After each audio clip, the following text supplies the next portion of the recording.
Smart 24, driving business.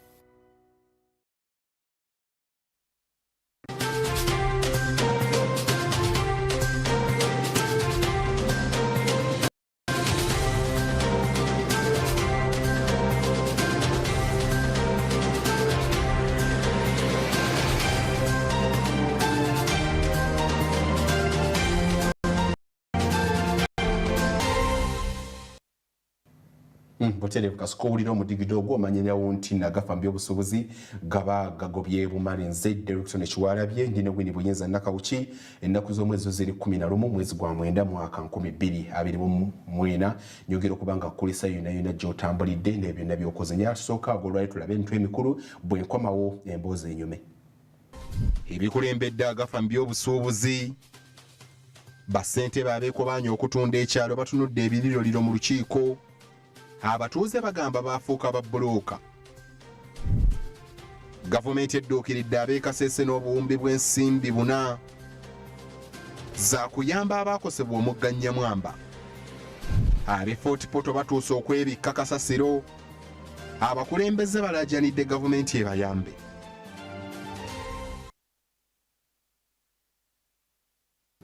Mbaterevu nyongero kubanga kulisa yina gyotambulidde n'enkwebaza mirimu gy'otosezzaako engalo nze director ekiwalabye ndina wini buyinza nakawuki katulabe Agafa Mubyobusubuzi mu bujjuvu mukiriza golwale tugatandike n'ekitongole ebitongole by'obwannakyewa nga bakulembeddwamu Siyatini Uganda olunaku lwali abatuuzizza omusomo okutema empenda okulaba ku butya gavumenti bweyinza okukola ennongoosereza mu tteeka ly'abamusigansimbi okwongera okutaasa ebyenfuna by'eggwanga lyettu Uganda omusomo guno gubadde wano okufeeya hotel mu kibuga Kampala.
Ekyuma ky'omuzungu kyekuttemu nga nawe bw'okimanyi naye tutandikirewo n'ebitongole by'obwannakyewa nga bikulembeddwamu ekya Siyatini Uganda olunaku olwaleero abatuuzizza omusomo okutema empenda ku butya gavumenti bw'eyinza okukola ennongoosereza mu tteeka ly'abamusigansimbi okusobola okutaasa ebyenfuna by'eggwanga lyattu. Omusomo guno gubadde wano ku Fairway Hotel mu Kampala katubirabe.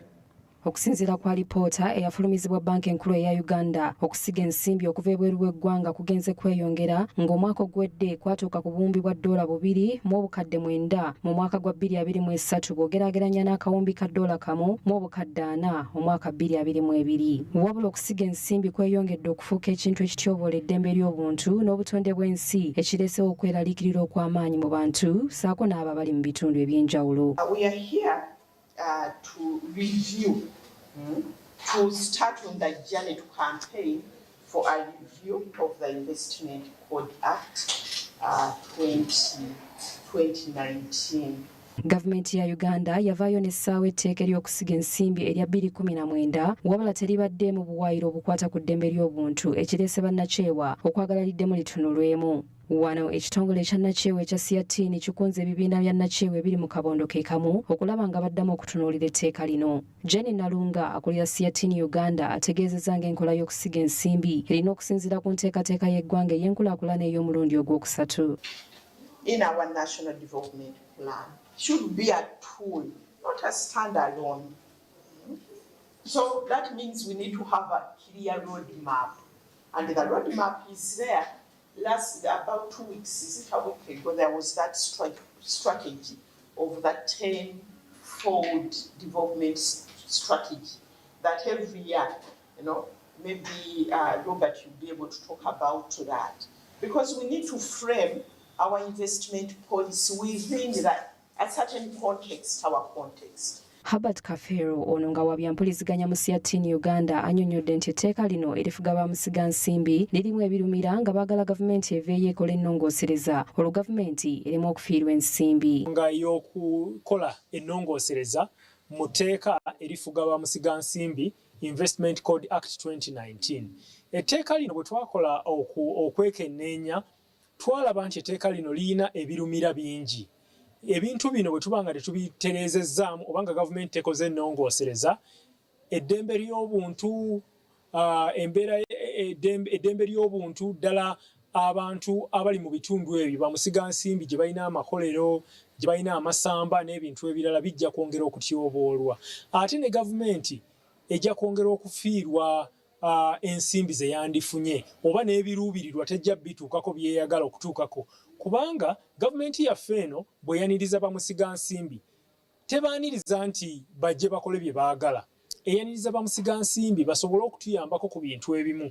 Kuba waliwo ebintu bye tutasobola kutuukako bwe tuba nga tetufunye atukwasisaako. Bannakyewa bano era baagala bamusiga nsimbi bave ku bulamu bwa bannayuganda naddala abo be bakozesa kubanga ng'eggwanga baweebwa ebintu bingi omuli obutaggibwako musolo. Gye bawa bannayuganda emirimu gino gya kitiibwa oba gityoboola abantu. Bannayuganda bafunamu ssente ezeegasa oba bakola emirimu egya wansi ddala nga tebalina kye bafunamu ky'amaanyi nnyo.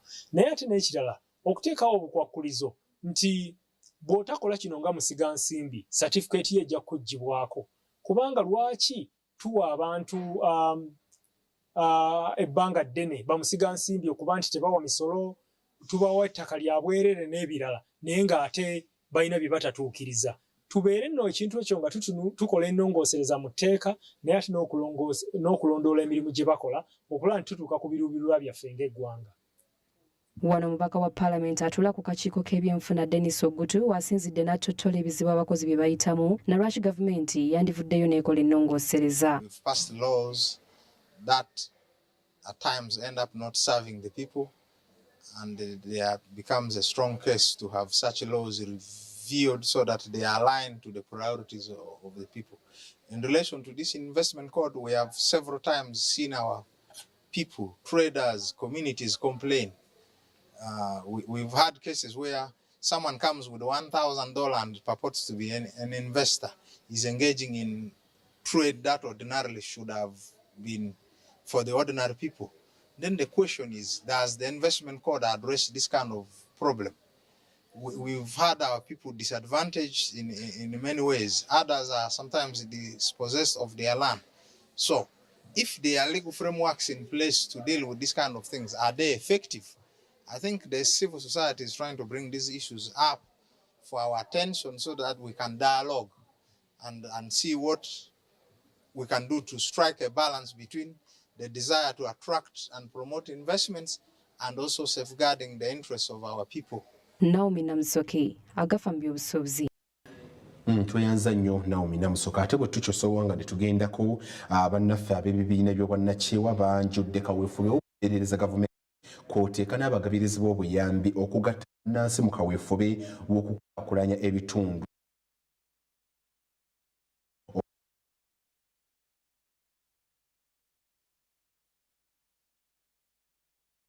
Ku nsimbi ebwa abagabirizi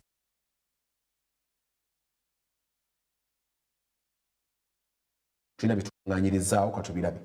Ekitongole ky'amawanga amagatte ekya UNHCR, United Nations High Commissioner for Refugees, kye kivunaanyizibwa ku babundabunda mu nsi yonna era nga Uganda ly'erimu ku ggwanga erisinga okubeeramu ababundabunda mu Africa. Ebimu ku bitongole by'obwannakyewa naddala ebiyambako okukulaakulanya ebitundu omuwangaalira ababundabunda mu ggwanga bisabye gavumenti ne bekikwatako bonna obutabaleka mabega naddala we gutuuka ku ky'okukulaakulanya ebitundu n'obulamu bw'abantu bano.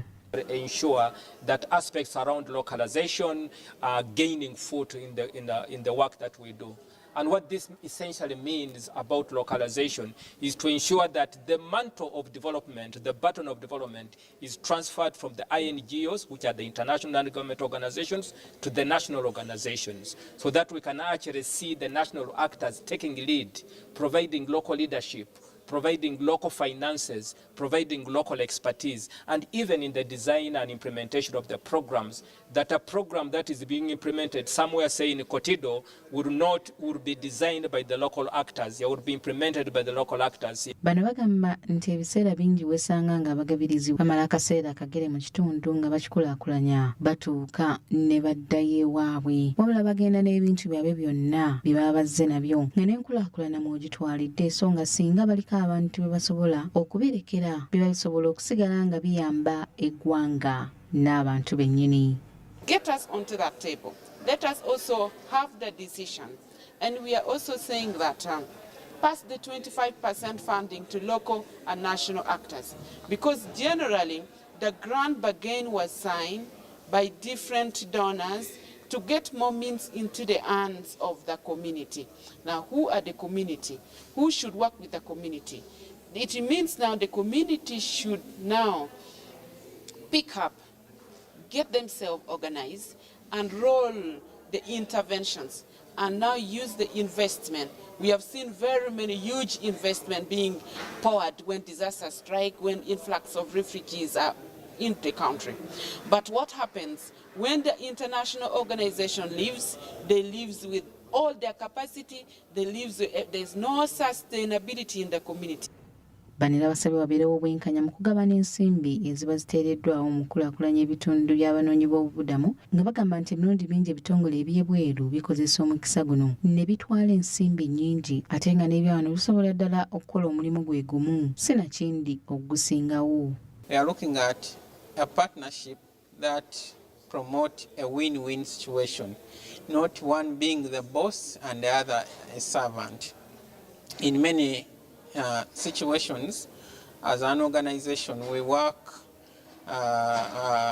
local organizations work with international organizations, but there has been a culture where local organizations work as servants and international organizations work as bosses. And through this meeting and the other engagements we have had before, we are saying no, we should work as equal partners, playing different roles, but sharing resources equitably. When you get funding, the funding should be shared reasonably well between the local and international organizations.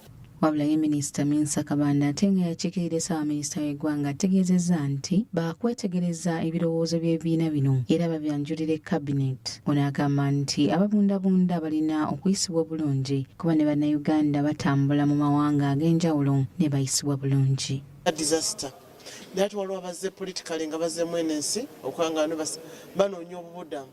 So tetusobola kugamba nti tujja kukikola kate eri si kya permanent kijja kubeera era kijja kufa era nabo tubanoonyeza empende z'okubajjawo kuba budget tuzirina kati nabo tusobola okubagattako nkati nga bolaba nti oluusi wabaddewo ba refugee abali ku streets abali luddawa so ekyo kiba kiri continuous kubanga mu budget yaffe mbeeramu disaster preparedness ensozi zigudde bino bibadde bitya kati yani bw'ogatta kati nabana abanoonyi b'obudamu era nabo babeera nga banoonyi b'obudamu bavudde mu nsi endala Rwanda, Burundi, Congo bangi nnyo wano obalaba nze eri mu kisenyi gy'embeera ndaba bangi nnyo ababeerayo nga banoonya budamu so tulina okubakola nga gavumenti kyerina okukola kubanga buvunaanyizibwa baffe nga gavumenti kulaba nti bonna abantu tubayamba equally nga nawe batuyamba mu nsi zaabwe tulemegga nti ffe tetujja kubayamba si zino zokka manyi kati mu ntalo eziriwo nga mu Isirairi, Palestine wa bonna kati bagenda kuba banoonya budamu so tulina okubayamba nga bannayuganda.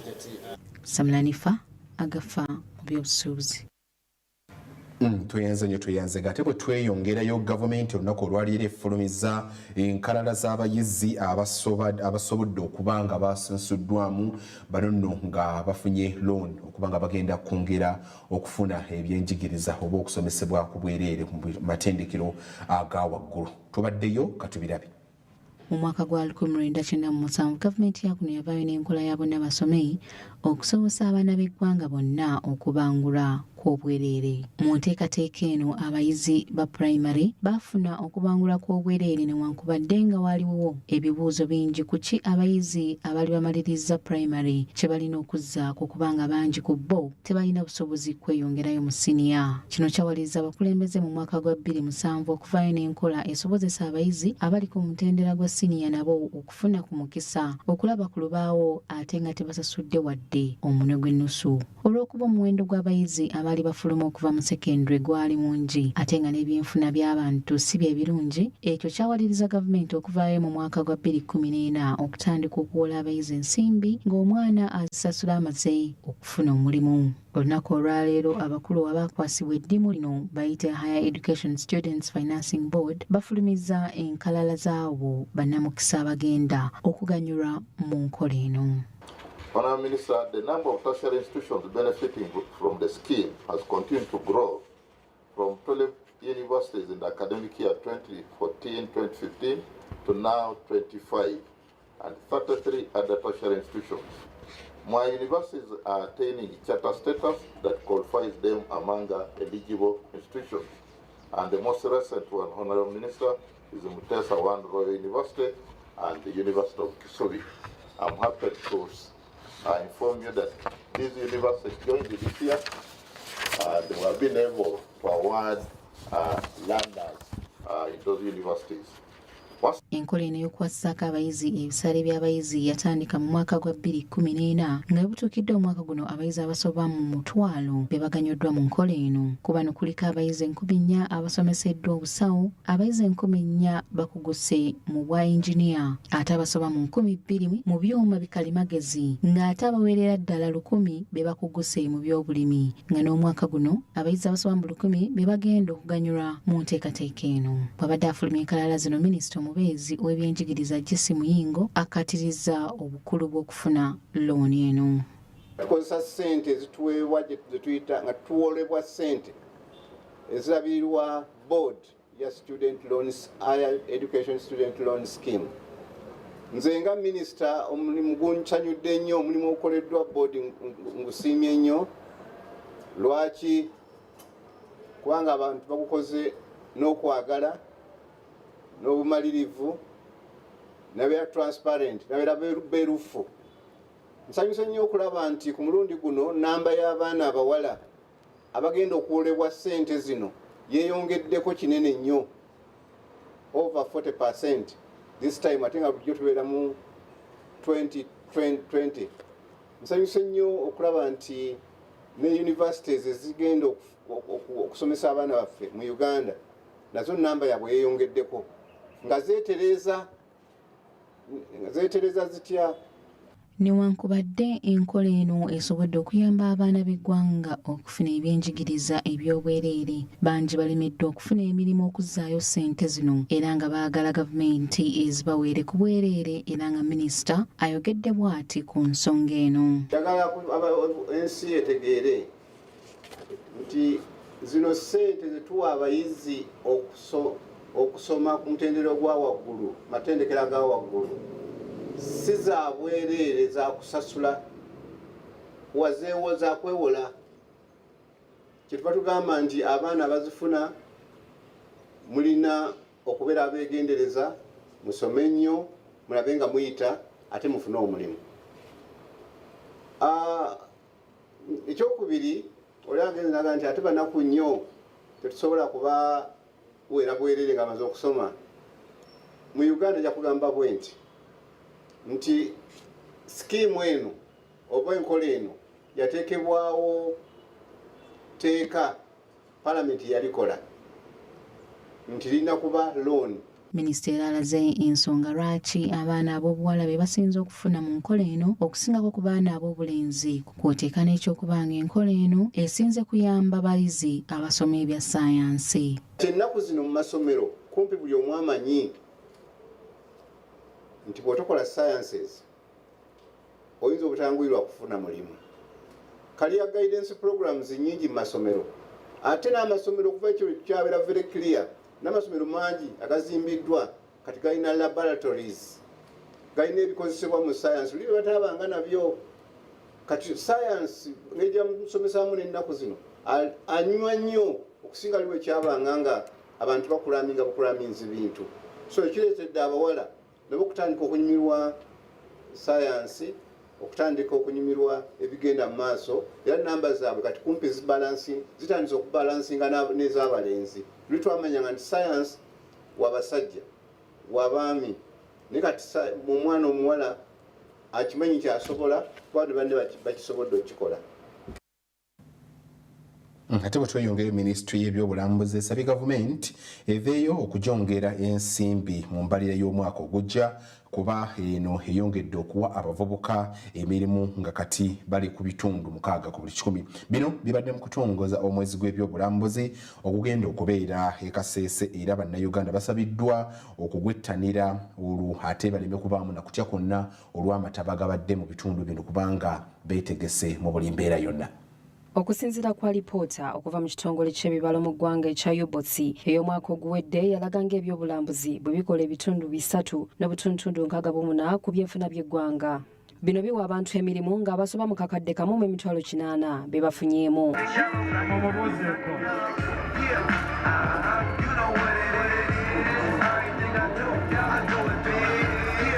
Lunaku olwaleero Martin Mugara, minisita omuto ow'ebyobulambuzi bw'abadde aggulawo omwezi gw'ebyobulambuzi mu ggwanga, ategeezezza nga bino bwe biwa ebitundu 6 ku 100 emirimu okwetoolola eggwanga lyonna. Wano waasinzidde okusaba gavumenti okwogera okussa ensimbi ku mbalirira y'eggwanga nga zigenda mu nsako ya minisitule eno. Tourism nga sector employing almost obutundu 6 ku 100 obw'abakozi bonna abalina emirimu mu ggwanga muno. So ndowooza laba eyo sector y'amaanyi. So fe buli gavumenti etaddewo embeera eyanguyiza omuntu yenna okuyingira mu tourism sector so that osobole okuwa abaana emirimu. Bw'oba ozimba woteeri kati ng'eno waliwo incentives zetukuwa gavumenti zekuwa ebintu ebimu n'obireeta nga tebisasudde musolo. Bw'oba ogula mmotoka ya tourism ey'okutwala abalambuzi era nayo bagijjako tesasula musolo. So bintu bingi gavumenti byekola okulaba nga abantu bayingira mu sekita muno basobole okuwa abaana baffe emirimu. Ono ayongedde n'ategeeza nga kasese bw'enokoddwayo kubanga erina ebifo ebisikiriza abantu okulambula. Muno mulimu ensozi wamu n'ebifo ewakuumirwa ebisolo. Era waasinzidde n'ategeeza nga bannayuganda kati bwe beeyunidde nnyo ebyobulambuzi. Tulina abantu baffe abagenda okuregisteringa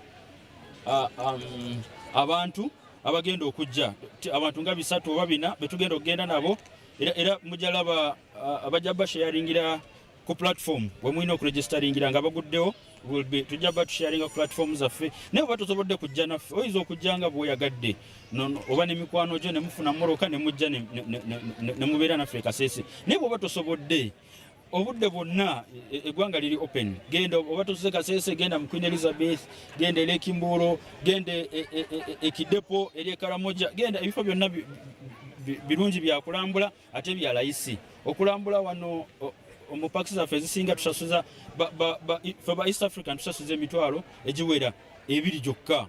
So sente tono nnyo. So njagala kubiza abana Uganda neno n'okubeeyanza because twalabyemu enamba y'Abannayuganda balambula nga yeeyongedde because almost katafu y'abantu twafuna abantu bakadde nga kamu ak'Abannayuganda balambula bokka Abannayuganda bokka we twali tuwandika. So twagala nnyo bakubiriza muddemu era mulambule mukube ebifaananyi mu sharing ebirungi ebiri mu ggwanga muno. Wano Golola Moses ngono kati ye brand ambassador w'ebyobulambuzi mu ggwanga wamu n'omuyimbi Moses Sali amanyikiddwa ennyo nga Bebe Kulu we basabidde gavumenti okwongera ku mbalirira ya ministry eno kubanga kati abantu bangi abagiganyulwamu. Biweebwa ssente buli luvannyuma lwa mwaka era twebaza uwa nti buli luvannyuma lwa mwaka essente abantu ze bakuŋŋaanya nga bagenda okulambula ewina omutemwa gwekwata neddiza abantu era mulaba abantu mu game parks eyo tebakomplaininga nnyo era twebaza ministry okubeera nga abantu abo ebafuddeko.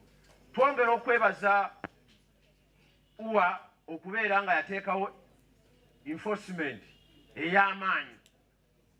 Biri ebiseera nsi we yagobera enjobe tebikyaliwo kati. Kubanga nsi bagoba enjobe ne bazimalawo. Paka uwa bwe yajja n'eteekawo amagye. Lumu twali tulinnya olusozi ne nnengera akaweewo ne ŋŋamba omusirikale leka nkagobe kakwate tokakuba essasi. N'aŋŋamba Gololo ye mukama wange atiisi nkuwa essasi n'olirya. Ne mugamba nti saagala kulya ssasi, njagala kulya akaweewo. N'agamba nti gwe mulimu gwange. Ogwo gwe mulimu gwange ogunteekesawo okulaba nga akaweewo ako kabeera kalamu. Kyova olaba nti butujja okulambula n'olaba ebintu ng'ebyo bannaaye ogwo gwonna mulimu gwa uwa. And this kind of event allows people to see for themselves, to make the difference, to gauge, to judge. We have a problem of young people who don't believe in touring their own country. There's hundreds of sites that we can go tour. There's so many places that are more beautiful than places in Europe and America. So this is one of the best vehicles that we can use to change the mindset of the people, instead of going to visit places wherever they go, and then we encourage them to first visit or first know much about your own country. Wiki ewedde district y'e Kasese yagwamu ekikangabwa ky'okuwaguza kw'omugga Nyamwamba, ekintu ekyeraliikiriza abalambuzi. Wano Kawo wa district Elias Byamungu asinzidde n'ategeeza nga bwe bali mu kukola obukubirire okulaba ng'embeera edda mu nteeko. This weekend I was handling, together with the municipal council authorities and the whole security team and Red Cross, another flood. This is not to scare you that don't come to Kasese. It's to assure you that the Disaster Management Committee of Kasese is the best in the whole country. We are totally united, we are interconnected, we are linked to the office of the Prime Minister, and whenever any incident happens, we are there. And the World Food Programme and all other UN agencies come and we handle. Because the phenomenon that has occurred, you should always psychologically be prepared that in the event this thing happened when we are there, what would happen? Era wabaddewo okwolesa kwa tekinologiya omupya mu ggwanga, wano nga boolesezza roboti.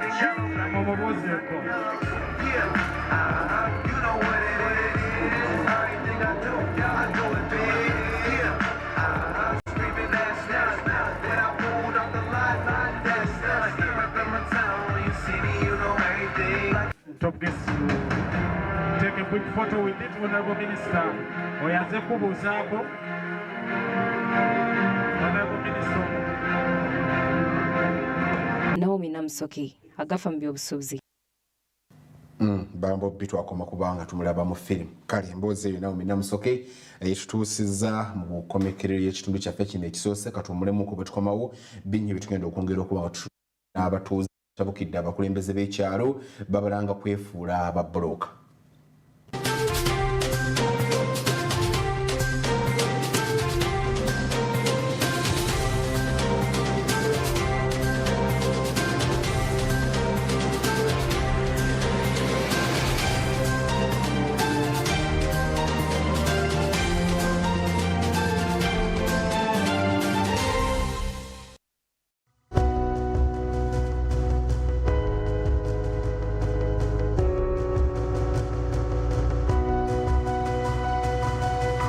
Smart 24, driving business. You used to tell me that I don't make you happy. All that time you would be complaining. I'll call you every day, yeah, yo, baby, don't know. You can now get all the Chibuzi out with MTN voice bundles. Call all networks. Kubei Dondoro. Buy a 25-minute voice bundle for only 1,000. Or buy any daily voice bundle of your choice. Dial *100 *21# and select daily, or use the My MTN app.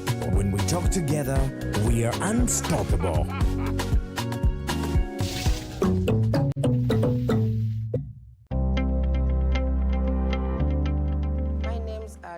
Teddy from Chikube district.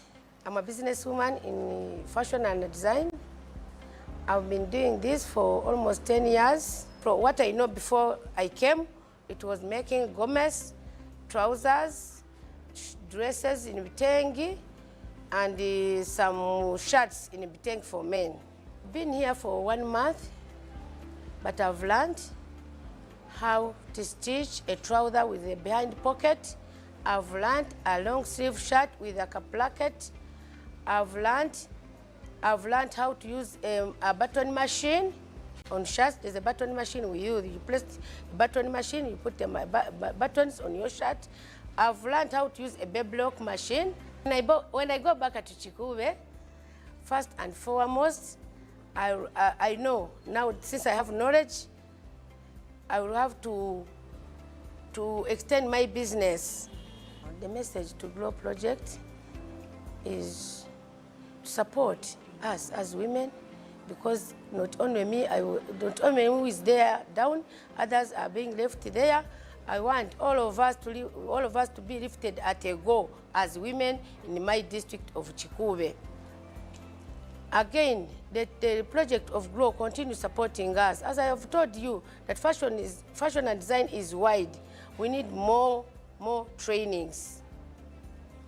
And we need these machines of electronic machines, because they are very expensive. We cannot afford to buy them. The cutter, the rotary cutter, the baby lock, that one of stitching, we cannot afford, because one machine almost it is on 2 million. Whereby, like me, with my small business, I cannot afford to buy that machine. So we are requesting the project of Grow and other stakeholders to assist us and buy for us those machines. Grow, generating growth opportunities and productivity for women enterprises.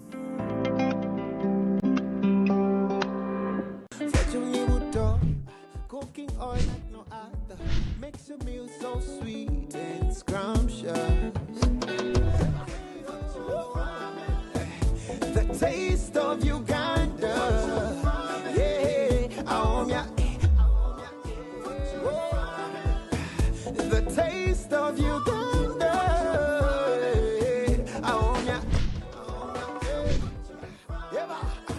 the taste.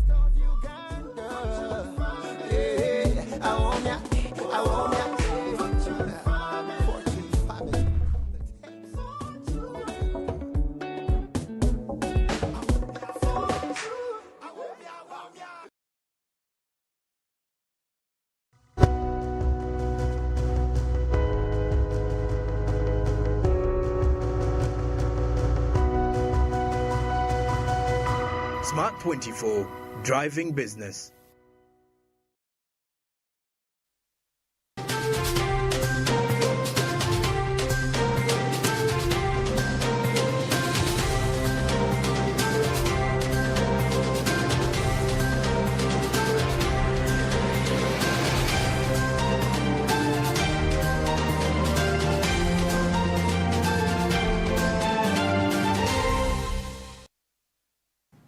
Butereva Agafa Mubyobusubuzi ekitundu kyaffe kino eky'okwimukiza tukitandikire mukono eyo abatuuze b'emikono abavudde mu mbeera ne batabukira bassentebe baabwe olw'okubatundira ku kyalo nga tebababuuliddeeko. Abatuuze ababadde abakawo kino mususa baganye bassentebe baabwe okubaako kye boogera nga gye bikkidde nga bava bebazze mu bifo bassentebe mwe bibadde mukono katubira.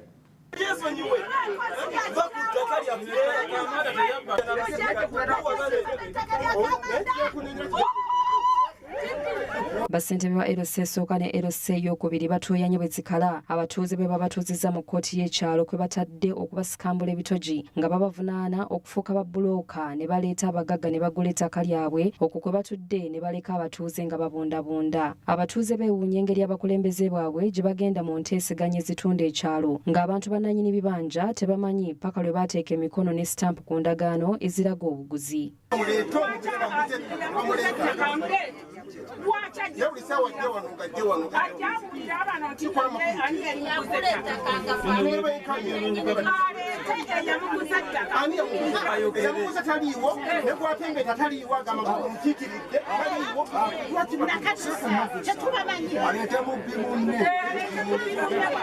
Nakasi Tatu ono nga ye ssentebe w'ekyalo Kalyowa ne Kaye Sulaiman ssentebe wa LC ey'okubiri ow'omuluka gw'e Kalyowa mu Kasawo Town Council Mukono be balozezza ku bukawo bw'abatuuze era ne babalagira bave mu ntebe ez'obukulembeze abamyuka baabwe bazituulemu.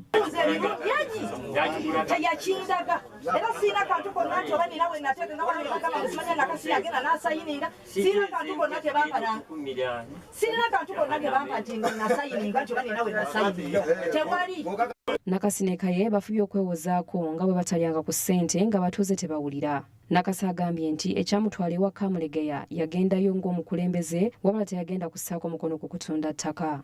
Akati sentongo oyo bajja ne bannona owulira oyo yajja n'okwekakasa ne bajja ne bannona kakati nengamba nti ebbanga ddene nnyo nga batugamba nti Kamulegeya yagula ettaka lyaffe ery'eKalyowa nange Nakasi nkola ki ndi ku ttaka nengamba kaŋŋende naye njala okutegeeza temujja kumalako. Mu lukiiko luno abafamire ya Kamada Kadduwanga Muwanga abakulembeddwamu Ali Kisekka bazze ne bategeeza abatuuze nti okutunda ettaka lya jjajjaabwe lino kwali kwa manchoolo kubanga ekyapa kyabwe ekituufu be bakirina era ssentebe ne banne be bamanyi ekyo kye baatunda gye baakijja. Kuwa ekyapa mbalayira nga ndi mu lujja lwa jjajjange Hamada nga nze namusikira omuntu yenna anaafuna ekyapa eky'engeri eyo tujja kumala tugoba ensonga zaffe nga bwe tuzigoba byonna bijja kusazibwamu naye ko genna anaabatifunye tujja kusasula nga bonna abotuwoze nkubuulira bonna buno obubbi obuli wano ensi yonna ebumanyi era bulijjo netuyita byonna batugaa nti bannange obufeero bulya buli omu abumanyi oliga oli aguza ettaka kuno yamirira mu lujja ate amulage ettaka lino lino lya Kaye yebbiridde n'akubira ofiisi ya RDC essimu e Mukono era abatuuze babadde bakyakunya bano omumyuka wa RDC Mukono Mike Segawa n'atuuka okukakana ng'omu ku batuuze ababadde bakuba ssentebe omusirikale amukutte wabula abadde amuwalaawala n'amwesimatulako n'adduka.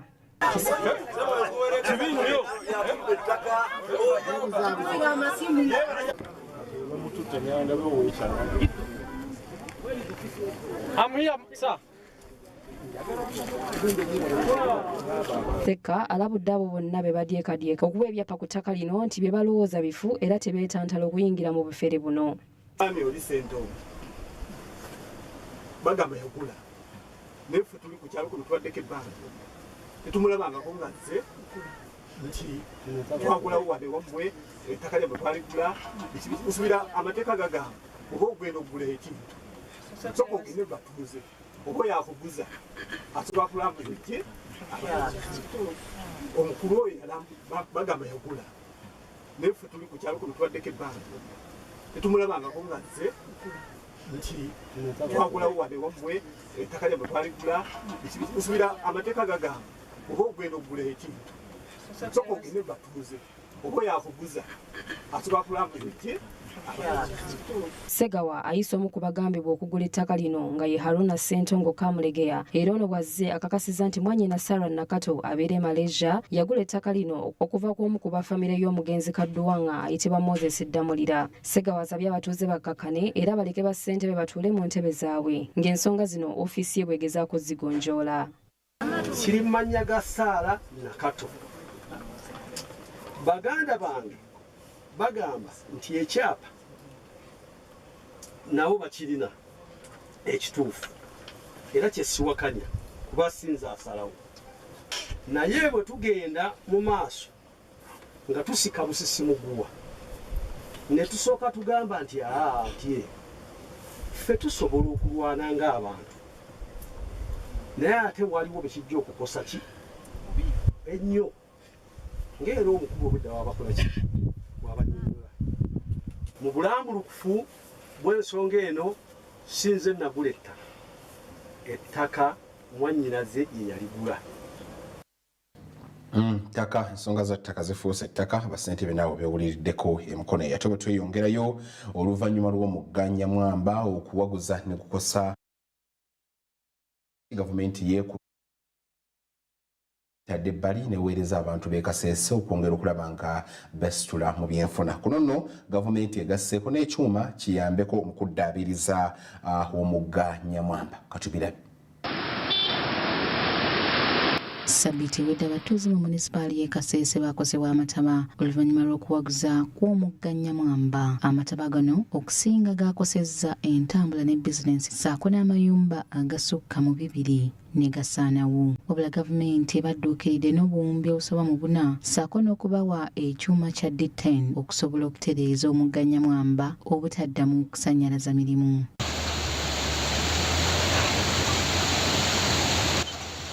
Okusinziira ku minisita omubeezi w'ebyamawulire n'okulungamya eggwanga Kabyanga Godfrey alabudde abatuuze okubeera obulindaala kuba babeera kumpi n'omukutu w'amazzi Kamulikwezi. Ono era alaze nti gavumenti egenda kuba erina okugaziya omukutu guno gusobole okukwata amazzi agamala mu biseera ebyamangu.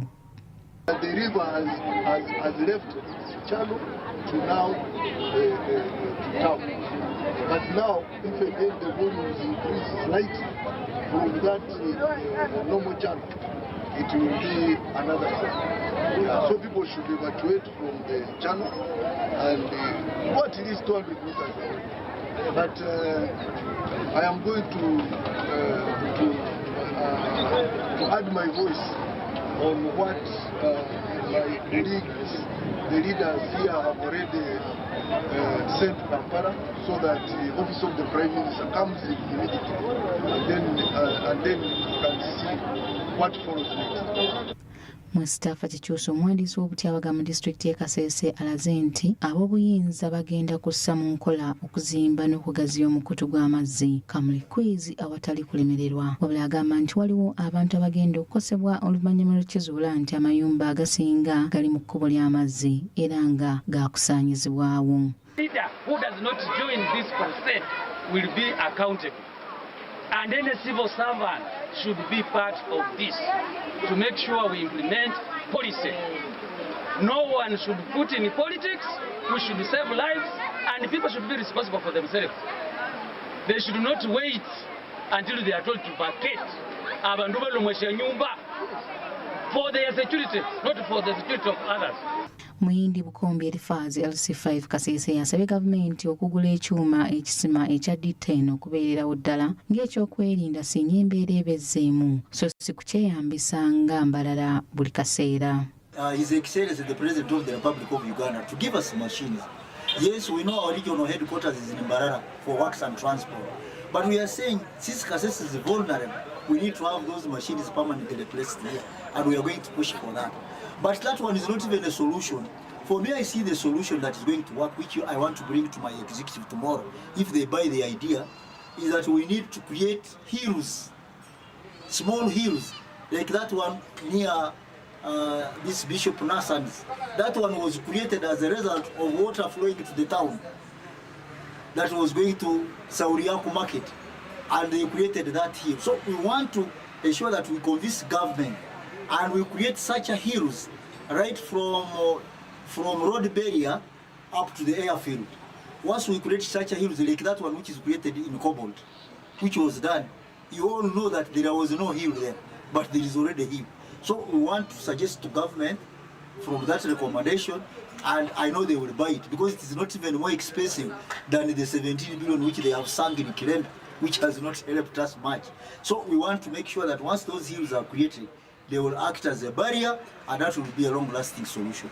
Kole Augustine akulira eby'obutonde bw'ensi Kasese yannyonnyodde nti emirimu gy'abantu gamba ng'okulima mu kiwonvu ky'omugga Nyamwamba girina okukoma okutandika amangu ddala kubanga gye giviirako mu kukyusa amazzi agakulukuta ne gagenda mu kibuga Kasese. Of course, like I told you, we are now beginning to learn lessons on the mistakes we have been making and the interventions that we have tried to put in place. One of the issues we need to tackle is to have the community members driven away from the river banks, because most of them, especially in the Nyamwamba Valley, they have started creating channels which invite water from the river, because of course the river now is somehow flowing on the surface. So they are inviting water to irrigate their crops and have sustainable crop production. Not knowing that this is one of the problems that now amplify whenever it floods, it amplifies destruction by the floods that we've been receiving. So, like we always go on Sunday, every Saturday and every Sunday, others go Friday, that we should keep telling people, creating awareness through radios, through community barazas, but also putting in action of tree planting and bamboo. Because even the bamboo that we planted, they have moved a meter towards what the people think is their land. We had asked for 100 meters, but they were able to put 30 meters. But 30 meters is enough to have these people be driven away. So next will be now on the irrigation activities. What do we do also to drive them or to stop them from cultivating? This is something that needs again our district leadership to stop completely the people who are doing this. Ate bwe tuyongereyo abatuuze abakolera mu kibuga kye Fort Portal okusingira ddala abali mu katale ka Kabundahire Farmers Market beeraliikirivu nti bakuta embeze mu kibuga kye Fort Portal okwesolerayo gwa nagga ddala nyanga gye bagoba mu ggulu. Abatuuze bagamba nti abakulembeze kyekiseera babeeko kye bakola, bwe batakikola boolekedde obulwadde obw'enjawulo. Buli nkuba lw'efudde mba ekosa nnyo abasuubuzi mu katale aka Kabundahire mu kibuga ky'e Fort Portal ekireetera obukyafu mu katale ako. Okusinziira ku basuubuzi mu katale kano batubuulidde engeri gye bakosebwamu naddala abatunda ebintu eby'enjawulo omuli ennyaanya, emboga, muwogo, obutungulu ssaako n'ebintu ebirala. Kandi akatale kano kasite nikaliisa abantu bengi kandi nikatanirwamu abantu bengi. Enjoro bwekuba zitongera mu maizi n'ebyokulya bitutunda bijja mu maizi. Tukasaba ntuyenda batwikirize hakire tumbike ebitandaaro bitukaho ebintu baitu kyalema mu kaaso. Kandi ite tukantire obugura ntubara muno senika tubara obugeregera mugura okwikara ebyondo. Abantu abakusuubula ebintu byaitu n'abakubireka n'abakugura nabo nibatalibana kutaashyamu habw'esaabu. Bizibu bye tutangana abakasitoma mu katale bakateera habw'oburofu bw'amaizi. Telefone. Baitu enjura bwekumara kugwa ati nkeni sizoni y'enjura. Amazzi magali kufuna bakasitoma. Tebaina abarara bensi n'ebintu. Then no bakwiza kuno batandike ekinunku ebyolone tukire nduru bale mikimpuza tuyama.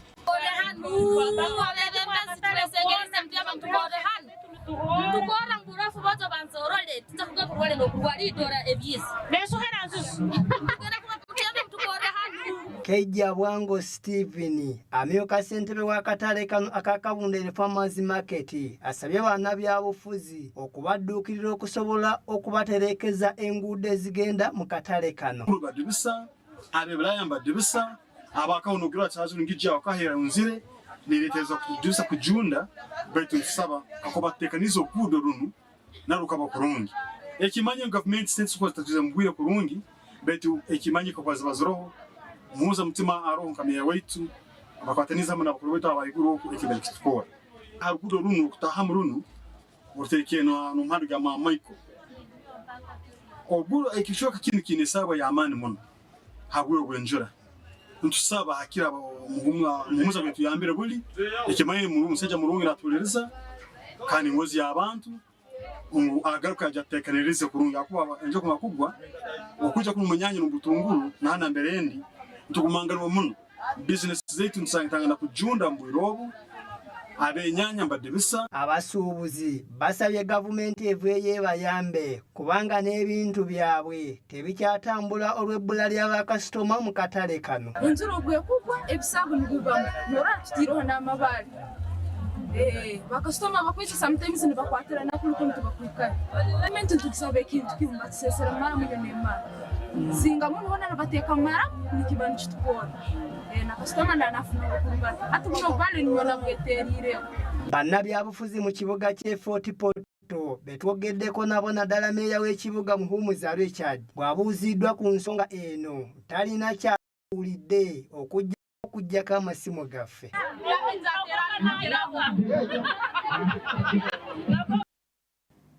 Kiri munda tukulisayo nye Fort Portal kakati katulabe ku katale k'emigabo nga bwe kayimiridde gwe Munnayuganda ali yayina ensimbi eziwerawerako nga mudda wandyagadde okuba ng'ofunamu ensimbi mukwano gwange omanyi weezo ziteeka ate ebintu bitambulire ddala bulungi nnyo. Njagala tulabe akatale k'emigabo ko kakyuse ka kiro kyajjo naye nga baba Airtel bakyali ku 69 osobola okuba ng'obafuna Senamu Investment bosseeko katono nnyo bali ku 2.18 Bank of Baroda Uganda ku ssente 2 osobola okuba ng'obafunira DFCU bo osobola okuba ng'obasanga ku 2.25 tewali nkyukakyuka yonna yakoleddwa.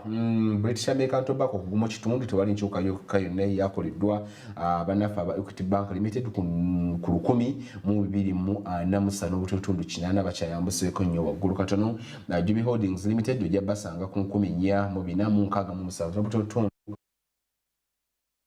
yuko waggulu. Kenya Airways ku 10.40 we bakyali awo. KCB Bank bali ku 9.74 gwe muna Uganda. Kampani y'ebyempuliziganya MTN gwe muna Uganda ayina ku nsimbi osobola okuba nga obafunira ku 10.79 naye ate nga National Insurance Corporation bali ku 5 tebasse tebambuse ene mujibambuseeko n'obutuntundu 22 naye nga bw'oba obaagala bali ku 413.64 ate era New Vision Limited tebasse tebambuse tewali nkyukakyuka yakoleddwa wabula bali ku 153.